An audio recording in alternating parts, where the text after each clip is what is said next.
Hello everyone, welcome back to the high-flying, web-spinning comic vault. I am Captain Logan, and I'm Eric. And Eric and I are getting back to Ultimate Spider-Man, as you can probably tell, not just by the title, but also because I just said Spider-Man things. Because every time we do this, like, have you posted the one that was still recorded at your house yet? Well, at the point that this goes up, people, obviously it will be up. Well, yes, so but I'm asking, I guess right now? I guess that doesn't matter. None of them at the moment. None of them. Okay, this is just the fourth one now that because we've recorded we're consistently doing this and people don't know. And people don't know. Yeah, I just haven't gotten around to posting any of them yet. I was just curious. I'm thinking about making a marathon of it, Eric. If you must know on camera right now, it doesn't matter to you guys because obviously you'll receive it however you receive it. I thought I'd make an event of it and maybe try to make it look like it was on purpose, but Eric has completely dashed and destroyed such a possibility. But they won't know until they've gotten like 4 or 5 in. So today we are going to tackle Volume 12 of Ultimate Spider-Man, which is perhaps the oddest and most uneven volume that we have reviewed so far. This is 3 stories, each 2 issues, and immediately following the death of Gwen Stacy in a tear-jerky, like spine-splitting, just super sad finale for the Carnage arc, which I liked a great deal. We immediately go into not just the goofiest, most bombastic, silliest, stupidest thing that Bendis has done in the series so far, but he makes it worse by coming out and making a big deal out of how stupid it is. This collection, it's awful. This set of issues immediately works better if you just move this story to the end, right? Yes. If you just make Wolverine the last or just skip it. Just don't even bother with it. There's no reason to read it was his editor's fault. It's not a thing that you have to have. Well, you'll have to tell us about that. But I think with this volume, Eric, just as a piece, if you can look at it that way, each story gets progressively better. Yes, of course. Yes. And I guess if you flipped it, it would be different. But I feel like, because no one likes this story, I feel like the first story, the first of the 3, right. I feel like people would be softer on it if it didn't fall in placement where it falls. I think so too. And if I just read this in a vacuum, I'd be like, well, that's a throwaway, stupid, nonsense story. Yeah, and like, they do stuff like that in comics all the time. Like, it's kind of fun to like do something like this in Ultimate Spider-Man, take stuff a little bit more seriously. When I say nonsense, I don't mean that it doesn't make sense. I just mean it doesn't look like a thing that even Bendis wanted to write. No, and he comes out and says that. Yeah, he does, which, again, makes it worse. This is the only time in the trades, as far as I'm aware, that they include the recap.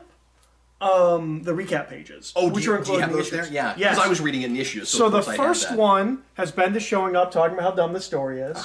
And the second one has Bendis strangling his assistant editor, whose idea this was, Nick Lowe. Nick Lowe, by the way... And they call the story Jump the Shark. Yes. Nick Lowe, by the way, went over and basically got kicked off of the Transformers line.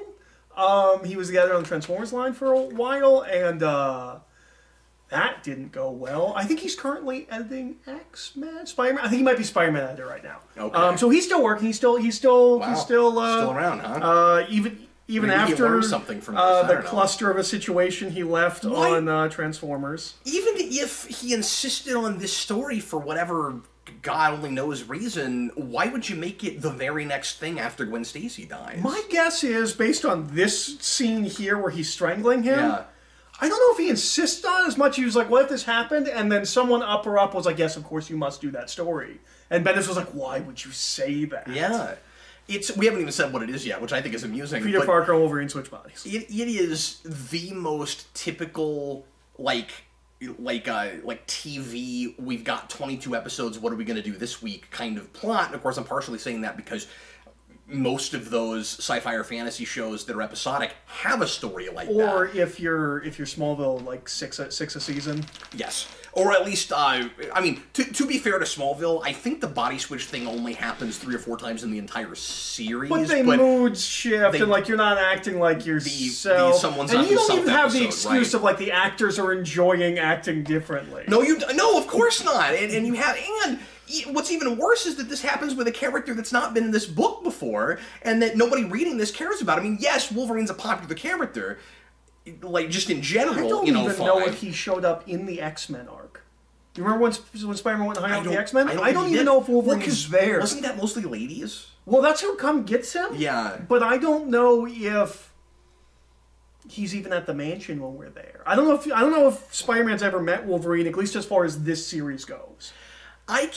So I'll play devil's advocate for just a moment and say I can understand to a degree the idea of we just had a really heavy arc, let's lighten the mood a little, let's do some levity. But the middle arc of this works better for that. The single most farcical thing. And the thing is... The Johnny Storm arc would have been a fine... And that arc wants to ignore this arc. Not that this arc matters. I mean, like, it doesn't really affect anything. It reads like an interlude. It almost reads like somebody else came in and wrote it. This is essentially out of continuity, like, or what did they call those back in the day? The imaginary story? No, not film issues, but the ones where, like, I think there was a word for them, but, like, issues that they just had in a cabinet, and if the artist and writer couldn't make it, they pulled them out and they put out the... And so it doesn't even matter that's in the sequence, because it could have been for any book. Yeah, well... It's just with those characters. Yeah, there's a word for... Is there? Inventory story. An inventory I've never heard that term. Yes, inventory story is usually, like, you know, you wrote 14 scripts, and, like, 2 of them were...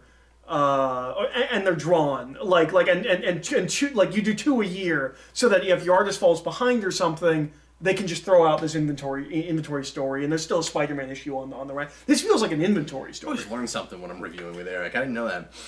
Yeah, Jim Shooter was big on inventory stories.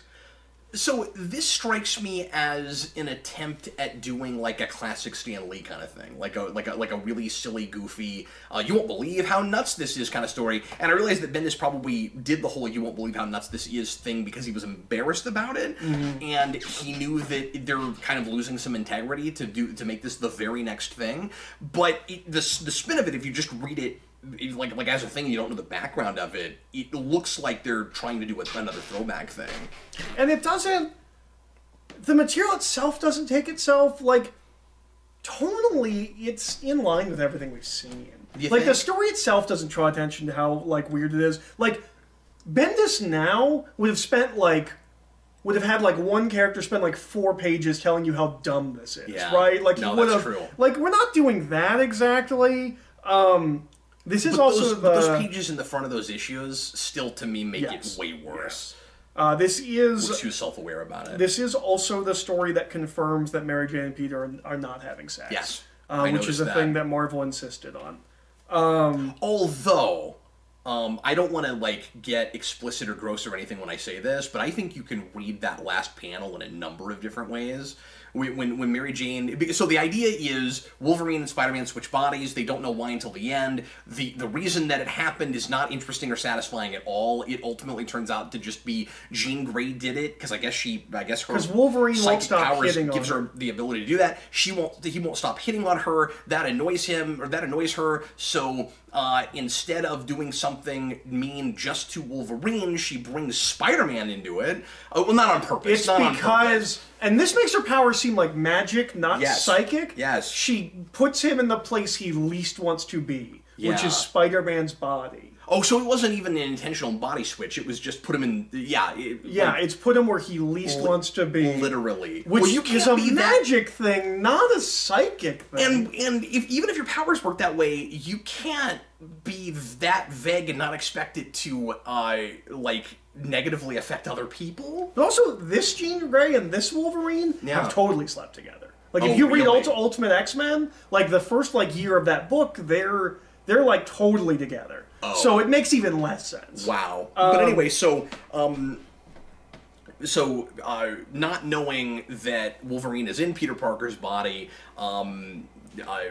Mary Jane just thinks things are business as usual, but he's acting kind of weird. He's being a jerk. And he's being a jerk to her, and he's even more of a jerk to Aunt May. And then when you get to the end, she says to Peter, because she doesn't realize that somebody was in his body even now, I don't know why he doesn't just immediately say, okay, all that weird stuff that was going on, Wolverine was in my body. Yeah. Why and that's also a Smallville thing. Nobody ever explains themselves, even to people that know about cryptofreaks. And this has that. And this is a Peter Parker and a Mary Jane that he would tell her. Especially because she knows everything. Yeah, and you'll never believe what happened to me. The only confidant.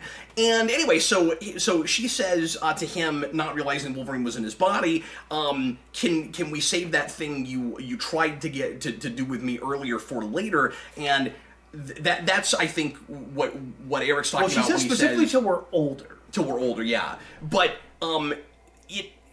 it's possible that they are sleeping together, but he tried to do something even more... But that doesn't seem to be a thing you would say, wait till we're older. Like, once you're sleeping together, like, it would just be a line, right? Like, it wouldn't... Like, it's like, we're not going to do that, or let's wait till we're more comfortable. Something like that. Older, to me, denotes... You think so? Yeah. Also, Wolverine's creepy. So this Wolverine... Yes. Ultimate Wolverine, we don't know this yet, but Ultimate Origin, he's the first mutant. I think that goes back to, like, World War II. I don't think he's much older than that. So it's not the Civil War thing? I don't think so. But it doesn't really matter. Yeah. He's almost to at least 100 years old. And he very specifically is interested in teenage girls. Because he's also checking out the Do we know that at this point, though? Do we know he's that old in the X-Men comics at this point? I know. Okay. But so retroactively, it's even more creepy. But already it's creepy He's still enough. a full-grown man, like, checking out, like, high school, like, cheerleaders and... That's true. Now, I want to say in the mid-2000s, we were looser about that and less worried about it than we are today. Sure. In fiction. And especially in comic book art, where we draw full-grown women and say they're 16. Like, Mary Jane is not a teenager, right? Like, we draw her like she's 20. I mean, 22. I even had a question about that in the next arc with Johnny Storm, where I'm like, he's going back to high school, he didn't finish, he's dating like he's wanting to date like a sophomore. Like, you could already have a statutory issue there. I think he's a senior in high school. They're very vague about it, though. And well, here's the thing. He would be a senior because he hasn't graduated, but how old is he? Is he 19? Is he 18? I don't know. You see what I'm saying? Yeah, I assume that, like, not more than a year has passed, just because that's kind of how ultimate time works. But it could be technical statutory at the very least. Yeah, all I'm saying. I mean... So very vague Peter gets a birthday. We would not be vague about it now, is the only point I'm making. Because everyone will be asking that question, and you would get letters, and you get fewer letters in 2005 than you do in 2020. But him and Peter also talk like they're the same age. And later on we will make it explicitly clear that they're the same age. Oh, okay. But, like, he's in high school, and, like... We will get a birthday for Peter, which means all of this happens within a year, and this also creates a continuity error. If we're done with the Wolverine story, that's bad. Well, the only other thing I wanted to mention about that is just that Wolverine is awful, and his dialogue is bizarre. Yeah. Just everything he says is and I think Bendis has got everybody like half out of character in that story. I agree. That's the only other thing I want to mention. No, it's terrible. So, the Ultimate Fantastic Four thing actually creates a continuity error, kind of. This book created a continuity error, and then it's expounded upon, but it's drawn... Has the Ultimate Fantastic Four series started? Yes. Okay. Which is why the continuity error exists. Okay, what happened? So Ultimate Spider-Man starts, and there are no other Ultimate books. Like, that's the first one. Right. I think X-Men second, and then Fantastic Four, and then Ultimates, I believe. Okay. I didn't know... Early on, Peter mentions the Fantastic Four. Like, in the first, like, 2 or 3 arcs, he mentions the Fantastic Four as a known organization. And they're not public. And they're not public, because that's what they choose to do within the Ultimate Fantastic Four book. So that is a continuity issue. And at some point, someone said they were going to address it, but it never got addressed, and they just... Wow. Just deal with it. Like, we're building a universe we didn't know, like... Okay. When he's making Ultimate Spider-Man, he probably didn't even know there was going to be an Ultimate Fantastic Four, like, fine. Like, but it's just a name drop, yeah. Yeah. Like, the Spider-Man cartoon did that, right? I was going to say, like, that did that too, yeah. Like, so... And, like, if in Season 3 of that show, they introduced the Hulk, like, I wouldn't complain. Like, well, in Episode 1, he said maybe the Hulk would hang out in the sewer. Yeah. But, so, that is a continuity issue. I like this story, but not for the Johnny stuff. I think the Johnny stuff is fine. It's fine. We're doing that because, obviously... Peter and Johnny are, like, best friends in 616, and we haven't really done that here. I like the Liz stuff. I like... Yeah, I do too. Building on the... I think this is the first time we really get to see it, and it will be a continuing thread. She's kind of racist. She's kind of mutant racist. Yes. Not racist. Phobic. She's mutant phobic. Yeah. Mm-hmm. And she is terrified that she's going to be a mutant, or that she'll catch mutant. They even call her mutant phobic, yeah. Yeah. And I think all of that's very interesting, and not a thing that I can remember seeing before I read this story. I'm sure we've done it since then, but and maybe we did it before this, but I don't remember seeing it so kind of subtly well done, where, like, she's not, like, full-blown racist. She's just uncomfortable, and, like, her like, uncle's a mutant or something, and, like, it weirds her out, and what it really comes down to is she doesn't want to find out she's a mutant, because mutants... Yeah. And I just think all of that's very interesting.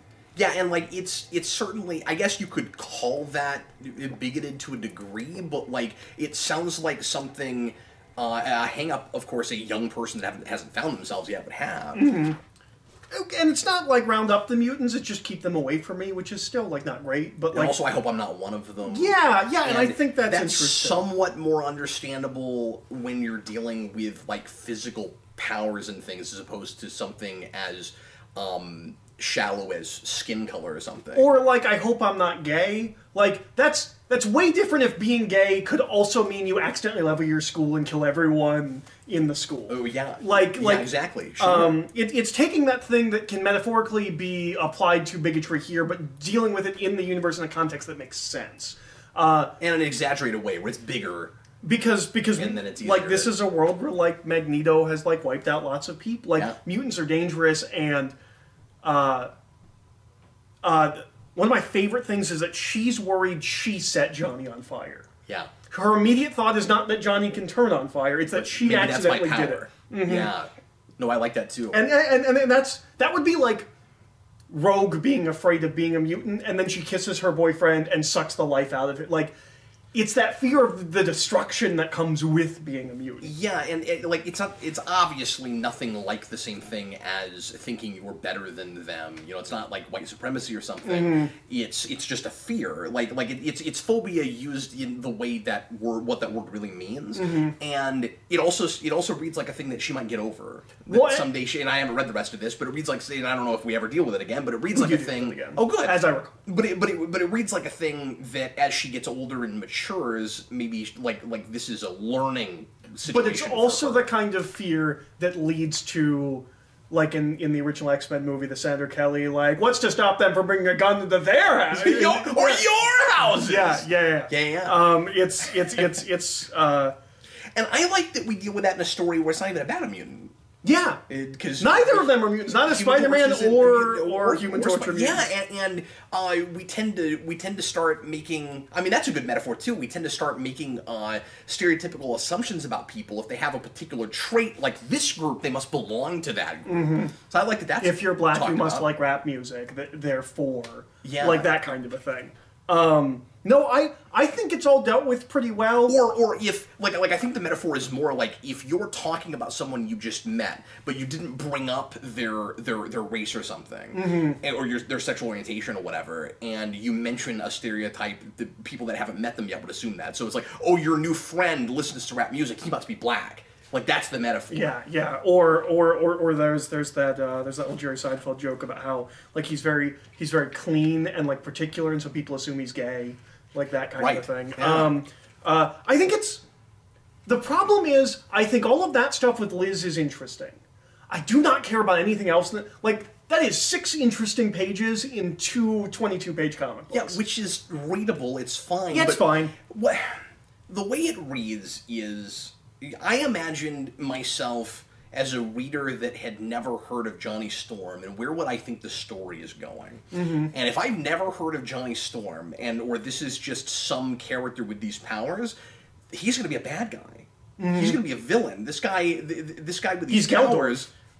Yeah, only like a better Geldor. This guy shows up to school and has to finish out his and get his diploma because he didn't at the very get least it before. He'll be a bully. Yeah, and I don't really want to be here. I'm better than this. Yeah, and he's palling around with Peter Parker, and he's trying to figure out his powers, and like I like the character parallel where he's in kind of the same boat that Peter is, where like they're young superheroes, they haven't totally got everything figured out. Peter understands his powers better than Johnny does. Johnny doesn't seem to really totally understand how to use his powers. Johnny's a dummy.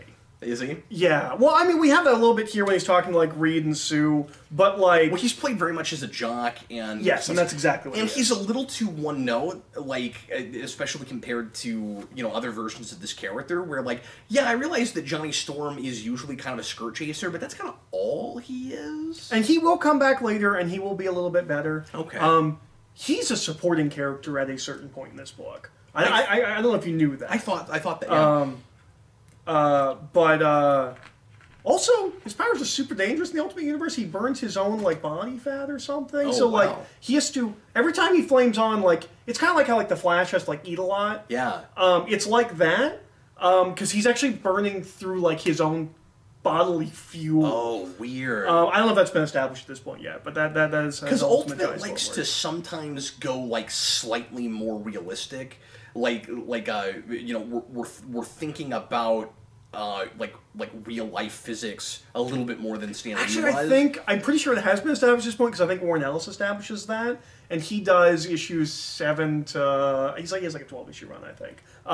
That's also where they bring up how dumb Invisible Girl is, which they just never address, although he deals with it later in Planetary, which at some point I really want to review. But he has a whole thing about how the Invisible Girl, they're like, well, invisibility is bending light around you, but light going through your eyes is how you see, so how are you not blind when you're invisible? Yeah. And they're like, we don't even know how that works. Yeah, wow. There's an Invisible Woman stand-in in Planetary that has to wear goggles so that doesn't happen. But do you think Ultimate... And I'm not smart enough to think of things like that, like Warren Ellis. That's great. Do you... And obviously, different writers and stuff. Yeah. But it seems like one of the big mission statements of Ultimate initially is not just reinvent these characters for a younger generation, but also be a little bit smarter again about the practicality and stuff. Do you think Ultimate is overall like pretty inconsistent about that? Where like sometimes they think about that and sometimes they don't?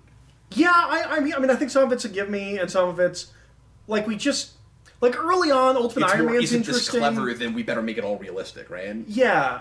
Or like early on, Ultimate Iron Man is actually not too dissimilar that was an example I was going to bring up from the original Iron Man, who like had to keep like plugging himself into like a light socket to like power his armor. So like we take that idea and we kind of extrapolate. We're like, Iron Man can fly around the suit and that's fine.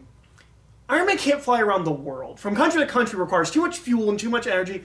But by the time you get to like Ultimates 2, like the end of it, he can just do whatever he wants. Yep. Like I think that like I don't know if we ever again bring up the fact that Ultimate Human Torch is burning like body mass to be, you know what I mean? Like I think we think about those things, but we don't deal with them in any kind of consequential way. It eventually starts to just read like an alternate 616 as opposed to. Well, and then it gets dumb because the edict stops being... being... reinvention. Because the edict at the beginning is to, like, reinvent the Marvel Universe for like, modern readers. Right? And specifically for young readers. You know, light on continuity, like, that kind of thing. But by the time we get to, like, Ultimatum, it becomes... Ultimate Universe is where we can do the things we can't do in 616. So they just get dumb with it, like...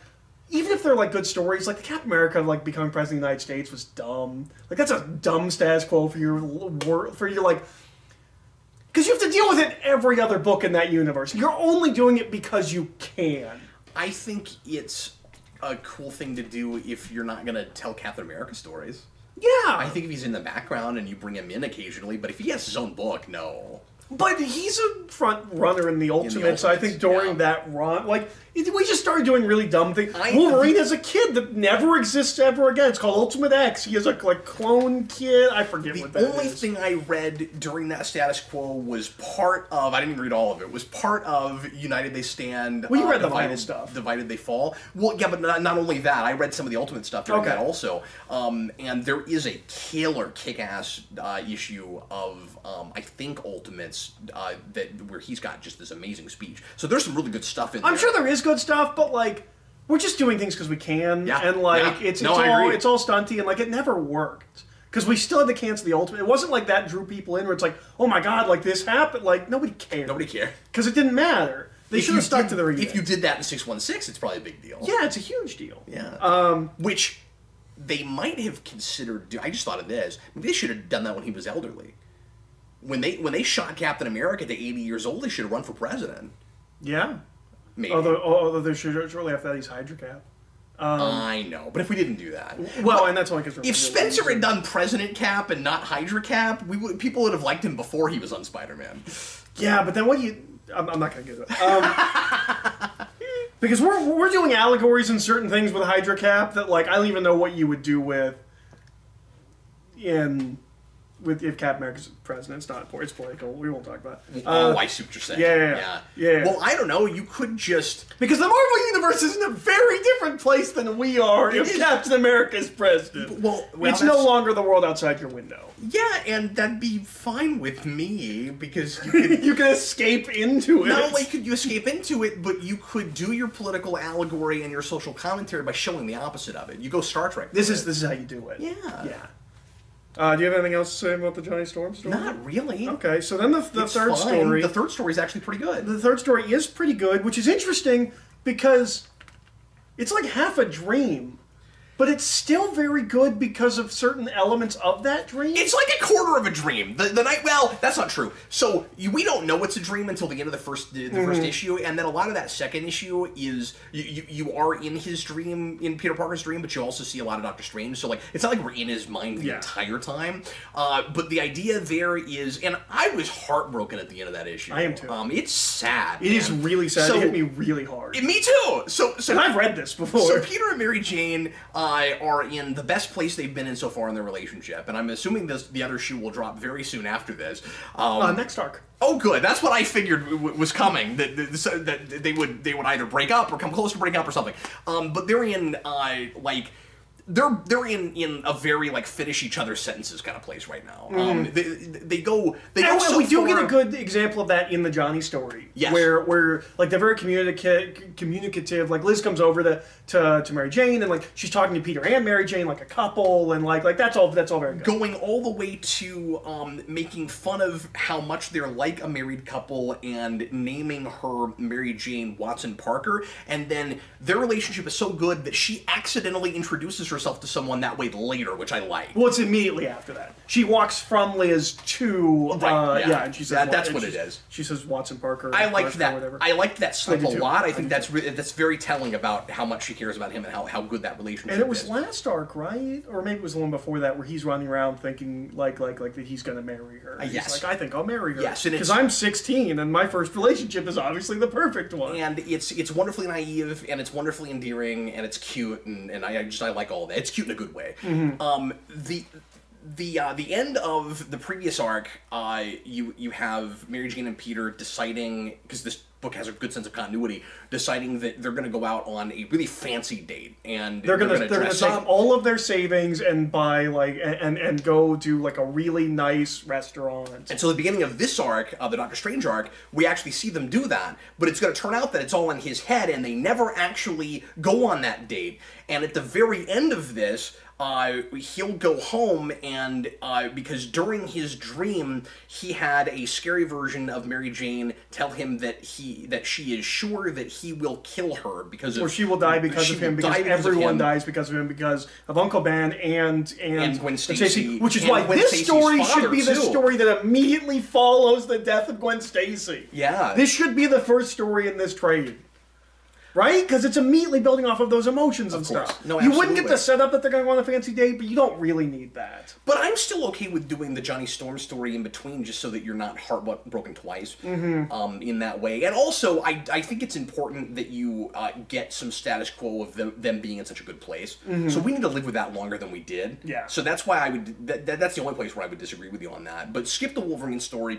Start with the Johnny Storm story, and then go directly into this. So then at the end, this is foreshadowing the next arc a little bit, but when he gets out of, so there's a demon in his brain, and Doctor Strange, and it's related to Doctor Strange. Doctor Strange gets it out, and then he goes back home, and he's kind of cowering in a corner, and Mary Jane shows up for that date. This is the very end of it. She shows up. Tonight was our fancy date. Yeah, and in the rain. Just get you right there. Because he's whimpering and cowering and doesn't say anything to her. She shows up and she's like calling through his window, and she's like. And she's all excited. Yeah, and they're supposed to go, and of course it's raining, and we don't realize until the very end that she's there for that date that is never going to happen, and I just it got me. One of my favorite details in the dream sequence, and that's one of my favorite moments of the book. Now I don't think it's wonderful. That's not anything close to the best arc, but that's one of the best panels. Well, it's got major problems I'll talk about. Oh, great! Not like logic problems, just issues I have with it. Okay. But one thing I love is I do like Doctor Strange's background, though. I think it's interesting. It's needlessly complicated. Okay, we'll talk about it. I don't dislike it. I just think it's interesting that we have to, like, he is, like, degrees removed from... It's almost like Bendis thought Doctor Strange's origin was too silly. So he had to split it between two people, his father and him. But I like the idea of, I guess thematically I like it. I like the idea of generational Doctor Strange. I like the idea of paralleling Peter Parker and Doctor Strange, where we have a Sorcerer Supreme who's not quite there yet and is almost like a teenage Sorcerer Supreme. I like that. Yeah, and I'm guessing that's why we do it in the first place, is so he is not the all-powerful Doctor Strange. Yeah. So we can do magic stuff, we want to do magic stuff, but he can't be a solution. That's my guess why we do it. It just feels like we're doing a lot of work to get there. Like, just make Doctor Strange not that good. Like, why does his dad have to be missing? And they're like, we're never going to tell that story. And Doctor Strange will come back. We're never going to tell the story where, like, Doctor Strange goes and finds his dad. But there's this detail I really like, which is, this is how Peter imagines his date with Mary Jane, and this is how Mary Jane looks in his date. Yeah. Everybody see that? Everybody see how busty she is and, like, what she's wearing? Oh, I didn't even think of that. And she's just, like, dressed normal in, like an overcoat. Like, I guess we don't see the outfit. We don't know what the outfit looks like. But... it's not what he imagined, and I really think that's exactly what a teenage boy thinks his girlfriend's going to dress in for their fancy date. Yeah. I wish we got to see the full outfit, but, like, it's definitely not that. I'll go this far. She wears what Gwen would have worn. Yeah. Yeah, or what she wore that one... I guess, you know what? That might be the top she wears when she goes to that party in the Geldorf arc, when she dyes her hair black. Oh, yeah. She's got that real skin. That might be what that is, but it's like, definitely not what she's wearing to the fancy If date. you want to... No, I agree with that. If I didn't even think to have a read on that, but if you wanted to take that read to its furthest conclusion, Eric, I think you could say that Peter, being a hormonal teenage boy, kind of wants Mary Jane's personality, but with some of what Gwen had too, that she doesn't, you know? And, like, he never went after her. They don't date. But I like the idea, if it's not reading too far into that, and of course, like, you don't want to be morbid about it because she just died, but the idea that, like, he couldn't have not been attracted to her. Like, he never talks about it. Yeah. But, like, of course. Yeah. Well, and I think... because it's Bagley, and Bagley draws the way Bagley draws. Yeah. Mary Jane doesn't dress unattractively. Like, she's always got the belly shirts, and like everyone dresses sexy. Like, that's right. And we don't do that anymore, really. Nope. But like, and it also. But she's not flaunting it like Gwen did. No, or at least they don't present her that way. I still think she's drawn that way sometimes, but that's just Bagley being. No, but that's certainly not her personality. Yeah, but we never accentuated in a panel like we would with Gwen. We would we would zoom in on things with Gwen to make a big deal out of how she is sexy and dressing sexy and wants to be looked at that way. She would wear jeans solo cut. I didn't know how they didn't fall off. And Mary Jane's not done that. And the thongs that come up over the hip and stuff like that. Right. No, my major issue with this arc, and it's a thing that's in everything Bendis does. Bendis cannot write these, like, evil force demonic things in any way interesting. No. Like, you can skip all of the dialogue that the bad guy says that's not about Peter's, like, relationships. I made the mistake of doing the opposite. I kept rereading it looking for substance. No, there's no substance there. They're just saying, it's just like, I'm evil, and I'm going to do the evil thing, and my dark evil powers. I thought he had some kind of background with Doctor Strange or something. Nope. No. Maybe, but, like, it doesn't matter. Yeah. That character's never coming back. This plotline will never be revisited. We'll see Doctor Strange again. This plotline won't be revisited. But, like, it was just the most boring, like, it is...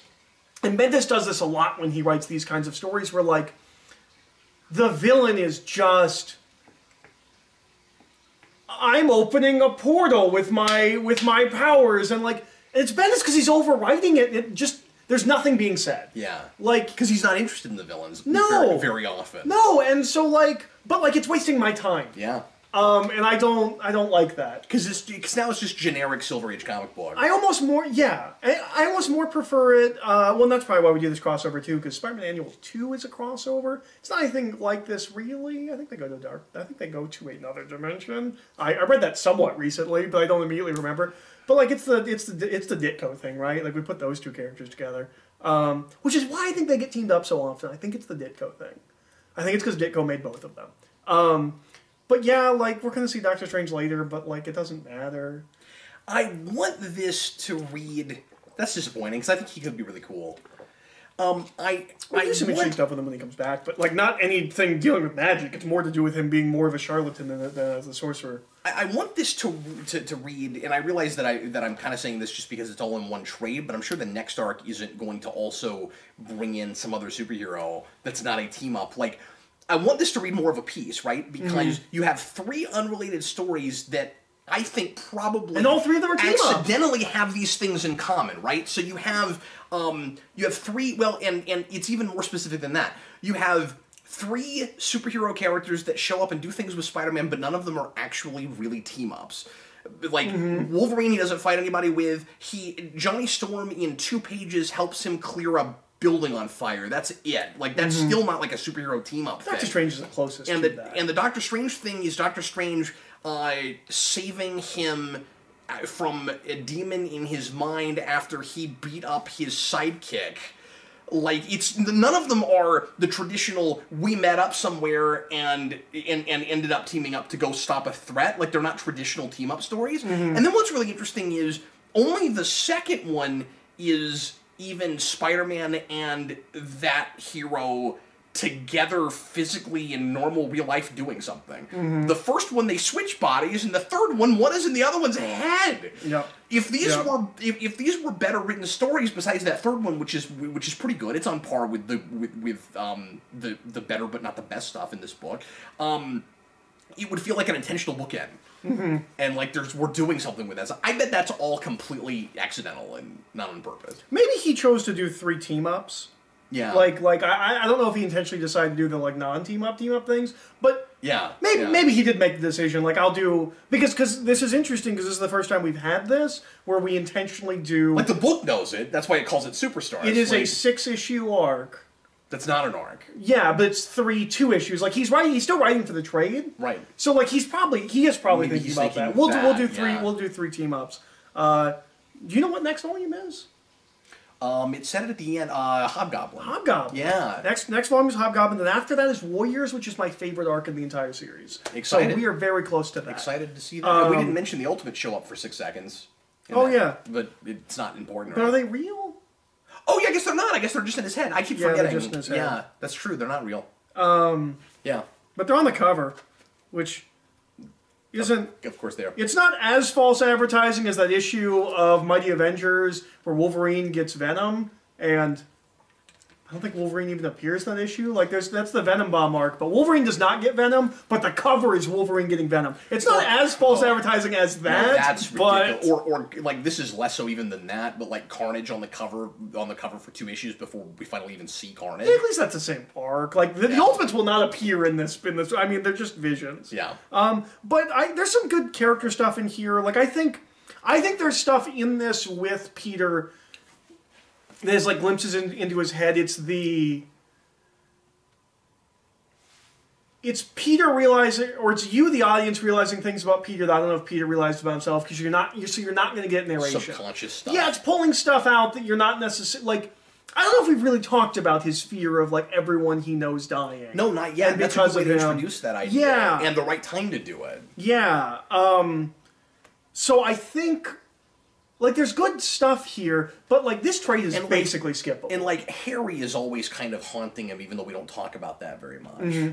Like, it was interesting that he showed up there. Yeah, there's a couple people that show up that I thought were, I feel like there's one that I thought was weird, where I was like, really? That's...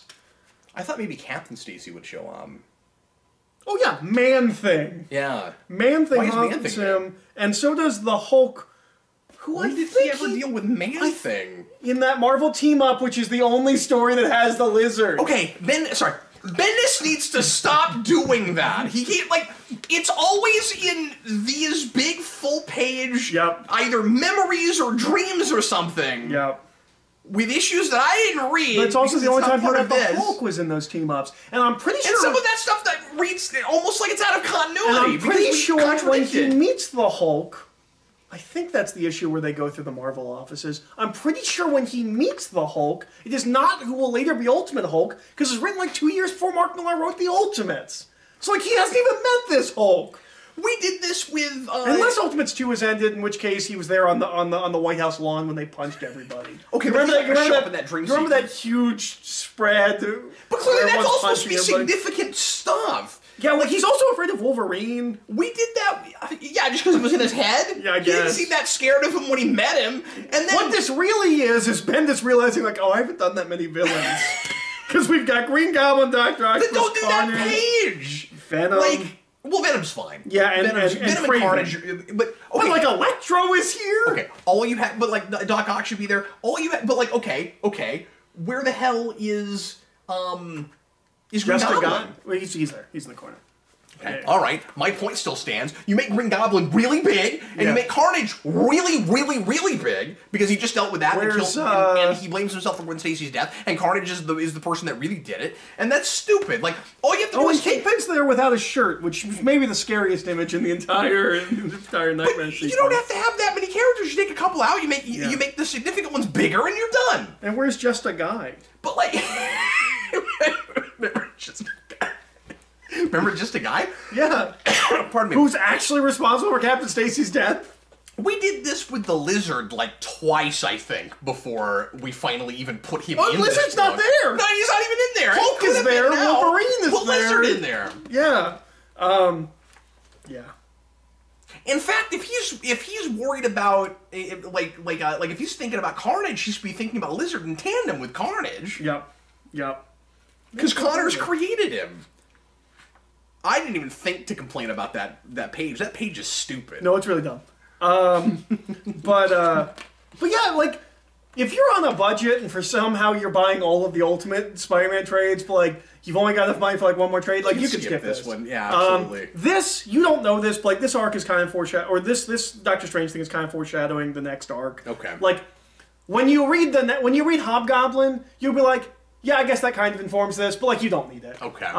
The Johnny Storm thing is only important because later, when Johnny Storm shows up, he'll know Johnny Storm. And the Wolverine thing is of no consequence whatsoever. The Wolverine thing is of no consequence. Because at some point we do. It must be after the artist changeover. We do an arc called Amazing Friends. Oh. Where it's him hanging out with Human Torch and Iceman. Oh, that's fun. Yeah. Okay. Because obviously Firestar was supposed to be Human Torch. They didn't feel the need to do an Ultimate Firestar. There might be an Ultimate Firestar. I don't know. I've not read all of Ultimate X-Men. I was going to ask you, I can't remember where it is in this book right now. Tell me if I'm remembering this wrong. Isn't there a character in here named Tandy? And I was wondering if that was supposed to be Dagger, and like later she's Dagger. I did not notice that. Dagger obviously shows up later. Yeah. I thought she was introduced in here somewhere. That's not too way later. Well, I don't think that ever happens until the Miles stuff, which I haven't even read. Well, then it might be like completely I can't remember if Cloak and Dagger show up in Ultimate Spider-Man. I thought that was an invention for the Miles stuff. I think you might be right. I thought that was that was Volume 3 or whatever. Yeah, I'm trying to remember. Because if it happens in that final Volume 2. And I like Bendis' Cloak and Dagger a lot. Yeah, I don't know if I've read them or not. I can't remember if because they have this kind of little pseudo team for a while where it's them and Bombshell. Do you remember that? Well, yes, because Bombshell does start. Oh, she does. Yes. Okay. Yeah, no, that comes from there. The Miles stuff was my introduction to that character. Yeah. She was new to me there. Yeah, she shows up shortly before Peter dies. So you won't get to her until we have 2 art shifts. Because we are coming up on. Well, we're blowing through this pretty well, especially if you're just now looking at the videos as we're posting them on the channel, because they're probably in much closer succession than we shot them, which was completely intentional. So we're on Volume 12. Our next volume is Volume 13. 18 is the last Bagley arc. Oh, wow. Yeah. We're that close to the end of that. So we're very close to the end of Bagley. Goodness. Yes. Also, next arc, Ultimate Hobgoblin, is the second time I subscribed to Ultimate Spider-Man was getting it monthly. This time, it was not completely consumed by a Geldorf arc. I got Ultimate Knights, or Warriors. The next arc is Warriors. Ultimate Knights is the sequel to Warriors. Okay. So I get to read that in issues as it's coming out, which is my favorite arc in the entire thing. So that was a much more successful, and they also weren't double shipping that time, so I got a full year of comics. I believe that's when I'm also subscribing to Daredevil. Oh, wow. And I'm reading Brubaker's run on Daredevil in singles. I don't think I've ever read any of that. Brubaker's run? Yeah. Well, it immediately follows Bendis, so you need to finish Bendis before you read Brubaker. But I'm just saying, I don't think I've ever even read a Stray issue. Yeah. Because you know me, I'll, randomly read things. Well, and I think it was done before you jumped on. It's not as good as Bendis. Yeah. It's same but different. There is an arc in the middle of it that just goes on too long. It's not even a bad arc. I can't even tell you why it exists, because there's a very specific reason it exists. It's to fix something to fix baggage that Bendis left him. Who was writing during Shadowland? That is Andy Diggle. Is Diggle right after that? Yes. Oh, that's what I thought. Okay. Yes. Because Brubaker creates the idea of the Daredevil challenge. Bendis does something huge at the end of his run, and then hands it to Brubaker and goes, "Write yourself out of this." And we do that every time now, practically. Well, we've never done it again. Have we not? Well, because Brubaker leaves off with. Oh no, that's true. What we usually do is just leave him in some kind of broken place where he's just walking across the country, and then you can have any status quo you want to. So that's true. So at the end of Brubaker's, he hands it off to Andy Diggle with Daredevil is now Kingpin, or no, not Kingpin, Head of the Hand. Daredevil is now Head of the Hand. Yeah. Go. And then Shadowland happens, and then he just has Daredevil walk across the country, and Mark Waid is left to pick up wherever. Like I don't think like Soul's into Chip Zdarsky's. Like I don't think he did like a. Actually, he might have. I haven't because that final arc's called Death of Daredevil, and so I think it's possible that he did do that. I loved that. I wish that came back. But Waid didn't do that so much into Soul. I mean, like he had pieces to pick up. Well, even if he did, it didn't matter because we did Secret Wars. No, it still matters. No, it still absolutely matters. I've talked about this before, but the Secret Wars thing is really, really weird. Well, you've talked about how they don't use it to fix the Matt Murdock identity. Yes. But that's not stuff that he's getting left with from Waid. Like, that goes all the way back to Bendis. No, that's absolutely true, but the status quo is still the same. Yeah, but what I mean is, it's not... The Secret Wars didn't pave over anything. Like, yes, you had Secret Wars, but it didn't change anything for Daredevil. He's in the same status quo he was. We had like a break where like it was kind of a clean slate, where like that stuff was still there, but it's not like Waid left Daredevil in a place where like then Soul had to pick up and go. No, he didn't. But what I'm saying is, Secret Wars made no difference with that. It would have been the same way. It would have still been just easy to start wherever you want to start. Yeah. But like I want that to come back. Yeah. Like, I really liked that as a Daredevil thing, and I think it's kind of crappy that Andy Diggle just immediately broke that chain. But yeah, I think that's coming out when this is coming out. And Diggle's run was fine until Shadowland, and then it all went downhill from there. Like I liked what I read of it before. And I never read that Shadowland stuff because everyone said it was bad. But I've heard that like what's weird even during that the Daredevil issues are all right. They're better. It's so weird. And I like Diggle a lot, but like that's the run that kills Diggle, and like never again for Diggle. Although I loved his James Bond comics, but like the mainstream thing, he was kind of done. Yeah, and the part of it's he doesn't like superheroes, and so like that doesn't help. Like he's one of those British creators, and like he was supposed to take over Green Arrow, and then it didn't happen, and he was. That's the reason I believe he leaves DC and goes to Marvel and does Daredevil. And Daredevil should have been the right book for him because like it doesn't have to be a superhero book. Half of Bendis' run, he doesn't even wear a costume. Like it should be the book for him, and that should be the place for anybody. Although he might have left because for any comic writer that's not. I would imagine Shadowing was not his idea. Like making it an event with tie-ins. That sounds like a mandate thing. Yeah. Well, does any writer pitch that? Does only any writer? It's an event, right? Like you don't pitch it.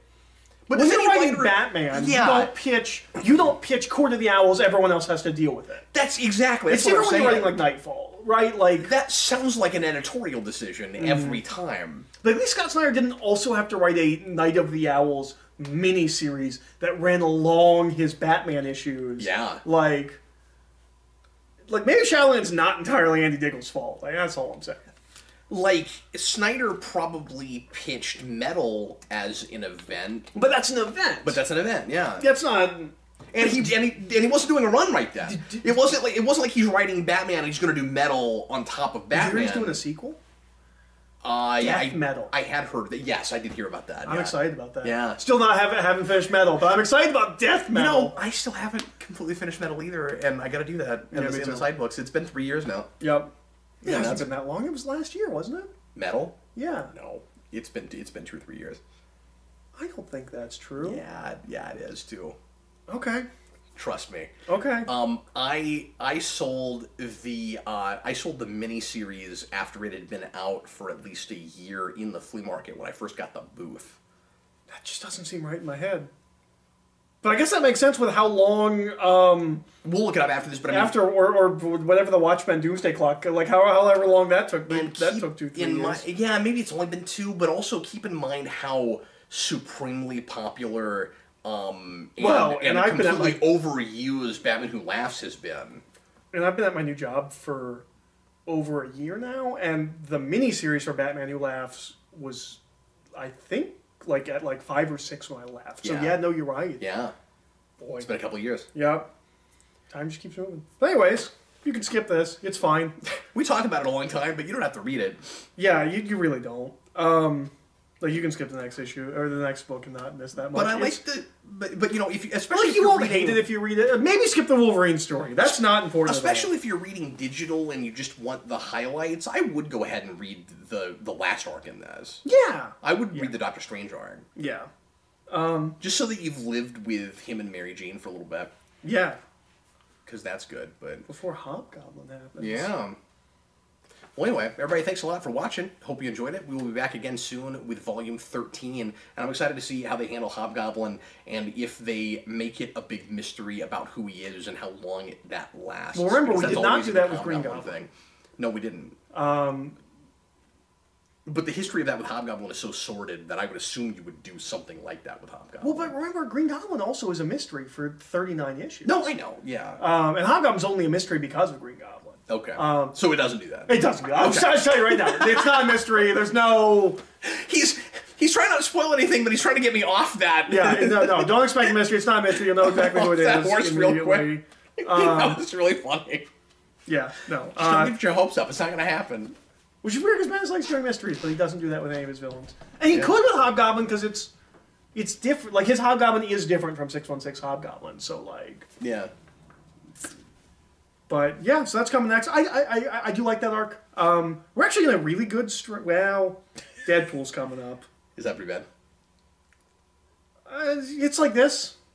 It's one storyline, but, like... It exists to explore one thing, and, like, that's fine, but, like... It's not great. It's not great. It's a story that I never care. It is a Most Dangerous Game story. And those always bore me. Okay. Most Dangerous Game is never interesting. Like, except for maybe The Most Dangerous Game. But, like, other than The Most Dangerous Game, when you did it in, like, 1942 when that story was first written, like, Most Dangerous Game has never been interesting. Like, it's just boring. Well, I'm half curious to see how they handle Deadpool. Don't be. Don't be. Just don't be curious. No, he got so much crap for his Deadpool. He's just a bad guy. He's not Deadpool. He's not Deadpool at all. Yeah. But that tells you. I think they do that in a cool way, though. I think you do a Deadpool that is serious and is in a cool way. Like, but that also timestamps this. Like, because you'd never do Bendis that. could have the thought that, like, my Deadpool's not going to be, like, silly whack. You'll never do that. Yeah. If you do Ultimate Deadpool tomorrow, the joke is he's exactly the same in Ultimate as he is in 616. Like, right? Like, that's what you do. And he knows these in the Ultimate. He's like, ooh, I'm the Ultimate Deadpool. Look at my Ultimate costume. But, like, we're not there yet. Deadpool, I think he's in Deadpool and Cable at this point. I don't even know if that book's ended yet. But, like, he's doing that. Or he's right around them. But it's not going to be too long before he catches on. Like, this is only a couple of years before that. Yeah, right before that Daniel Way run that sucks. That's unfortunately the reason run we're here now. It was the run that was going when he got super popular. I don't even think that run made him popular. You don't think? That was just the current run when that zeitgeist hit. Yep. But, you know, whatever. Thank God we got away from the 3-thought bulletin thing. Oh, God. That drives me insane. And wasn't rooted in anything with that character previously. And the video game does it. Yeah. That's because that's what was being published when he got popular. Thank God the movies didn't do that, so now that's not the big popular thing anymore. Yeah, well, I don't think anybody's... Like I read the first arc of that Jerry Dugan stuff, and, like, he didn't do that. But, yeah. Well, anyway, thanks again for watching, folks. We'll see you again next time. I was Captain Logan. And I was Eric. Later, folks.